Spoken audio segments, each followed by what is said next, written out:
Announce something really exciting, that you are going to start the fertility process and pursue single motherhood. Now, I feel like you've spoken about this before, so I know it's something you wanted to do. Hi everyone, so I wanted to talk about this new movement that is being advertised to the African American community, and it could be very dangerous. You're going to see a video by Eboni Williams, and I'm not sure if you know her, but she's pretty popular. She does a lot of controversial debate when it comes to African American women, and here's one debate. Would you date a bus driver? Would you date if he owns the bus? If he owns No. it. If he owns the bus. See, that's a problem. That's a problem.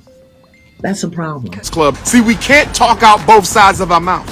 I didn't disagree with much of what you said today, but that's not what you said the other day, sister. You was talking down to working class blacks. You are a bourgeoisie feminist, and I hope to God you wasn't engaged to a white man, because I thought somebody said you was engaged to a white man.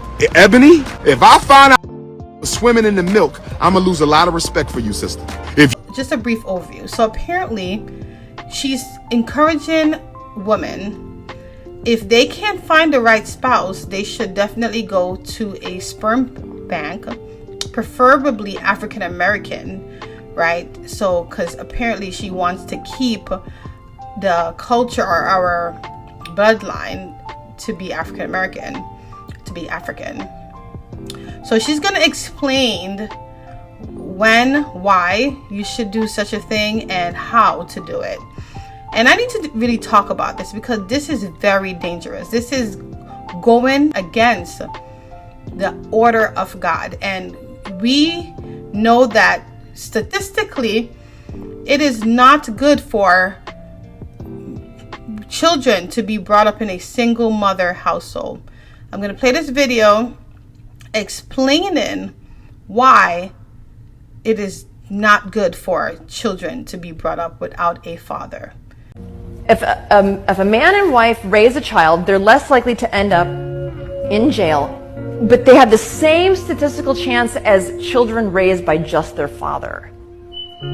Girls with no fathers in the home have lower self-esteem. No father families more likely to be victims of abuse, especially with single mothers.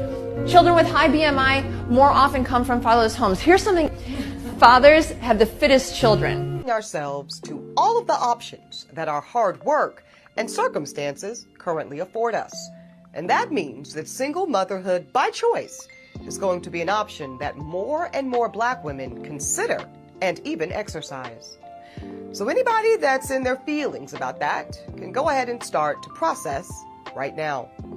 Because black women that have the privilege to embark upon this expensive and oftentimes lengthy process will increasingly decide to forego marriages and partnerships that do not serve us and that are not in our best interests. So basically she's saying that women who choose not to get married, right, because it's not in their best interest, there's a way for them to be mother without a spouse or without being married, because she's basically encouraging women. It's okay that you're not married. There's other ways of being a mother, right? But I'm gonna go over why this is wrong biblically and I guess physically, why this is totally wrong to have this mentality. Passing those insufficient relationships does not have to come at the expense of motherhood. Well, frankly, it's a whole new world. A world in which black women are no longer subject to the desperation of being chose, because now we get to do the choosing. And imagine the Bible said, he that findeth a wife findeth a good thing. So just fact that she's saying that you don't have to be chosen anymore in order to be a mother, right? It's okay. It is okay. Even though statistically it's proven that children who is brought up in a single mother household tend to be less successful in life. Specifically, they're more likely to be criminals, they're more likely to be depressed and suicidal, they're more likely to not graduate from college, and they're less likely to succeed in life overall. Why would you want to encourage this when statistically shown that children need both parents? So my question is, if you do this, right, is that going to stop you from having a relationship? Because then what, you're going to be pregnant for an unknown stranger, an unknown person, and then, yeah, this is so confusing. But this is definitely not good.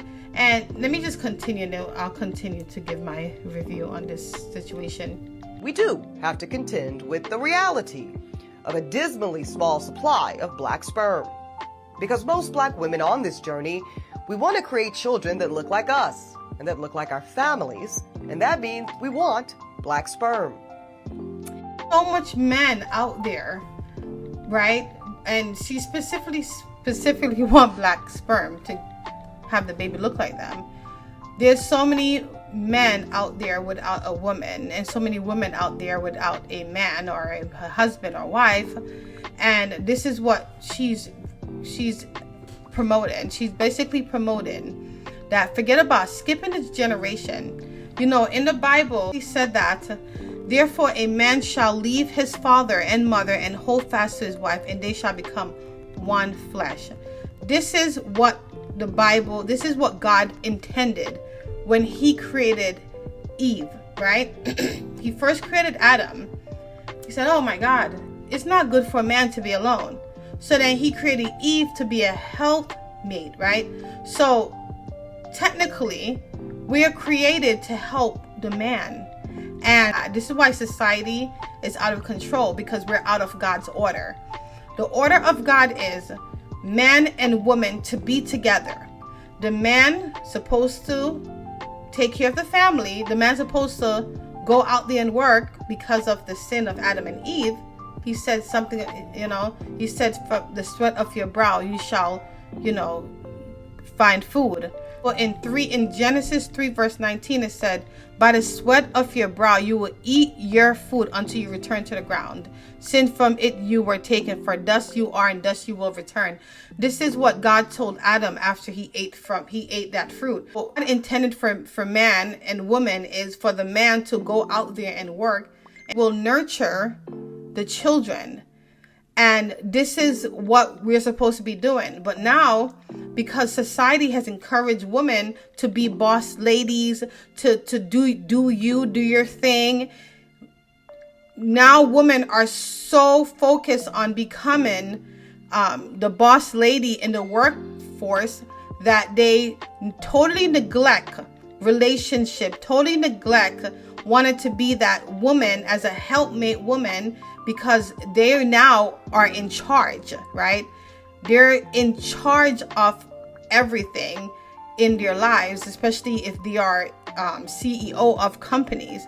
So then when they meet a man, they don't want to be submissive. They don't want to, they basically want to rule the man. And these ladies now, they say, oh, I want a child now. I want a child. But now it's too late. Sometimes the biological clock don't wait on your success. Have a relationship. Instead, this is where they go into, this is the intervention. She's gonna explain how and why and what to do. If you want to be a single mother, this is what to do, and this is not right. As we heard from Reese Brooks, it's the definition of slim pickings, and sometimes that means compromising on this aspect of your journey. Now, I am extremely fortunate that I was able to secure 2 vials of black sperm from California Cryobank. But I do know that I am an outlier. So I've got 2 concrete tips for single black women who think this may be an option, either now or maybe later. Number 1, please check out Reproductive Village. It's a new black-owned cryobank, and it's designed to help with this shortage of black sperm. It's set to open its doors in D.C. later this year, and it will also have drop-off locations in Atlanta and Houston, Texas. And number 2, be proactive. I say go ahead and start looking right now for desirable black sperm. You register with all 4 of the big cryobanks, and this includes California Cryobank, which I used, Seattle Sperm Bank, Fairfax Cryobank, and Zytex. Then you can scan the current options for black sperm. And if you see some sperm that you like, I suggest go ahead and buying at least 2 vials right now. Even if you do not intend to use them anytime soon, trust me, it's better to have them than to be without them when the time comes. And listen, if you never need them for whatever reason, what a wonderful gift to give to a friend or a sorority sister in need. And also, most of those banks, they allow you to resell the sperm back to the bank itself. Listen, I know that I have to laugh about this because the way she talks is not a big deal. She's basically saying that if you buy sperm, right, then you don't use it, you could just gift it to a friend. So I can't imagine how that conversation gonna be like. Well, she's friend, I had some sperms, and you know what? I don't need it anymore. I'm gonna give it to you. It's just not right. But God made men so wise and so smart that now they're using it to go against his will, because can you imagine technology or man are able to do these things where they will have these sperms and it could live. They put them in a specific type of environment that they could survive for a long period of time, that when a woman is ready, they could use it. It's just crazy. And this is what happened with the Tower of Babel, where men were speaking one language that they were trying to get to heaven.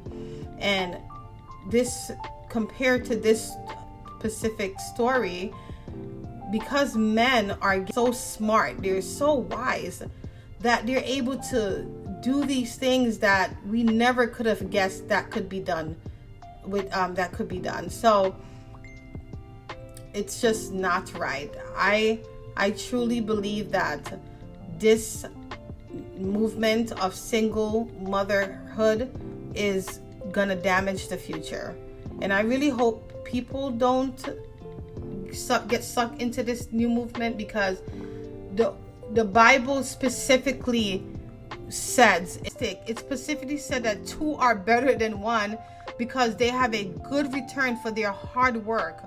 If either should fall, one can pick up the other. And it said, but how miserable are those who fall and don't have a companion to help them up. Also it said, if 2 lie down together, they can stay warm. But how can anyone stay warm alone? Also, 1 can be overpowered, but 2 together can put up resistance. It says a 3 cord doesn't easily snap. So I don't know why somebody would want to have a child by themselves. It's so much work already when you have your husband or your wife with a child. And this is why these women, these children end up being like this, because of these women who are bringing them into this world and not allowing them to grow up with a father and to be in the will of God. And this is why I have to speak up against this. I speak up against this single motherhood by choice. It is going against God's word. It is not right for people to be bringing children into this world purposely without a father. All right, let me know what you think. Please don't forget to like and subscribe to my page. Have a blessed day.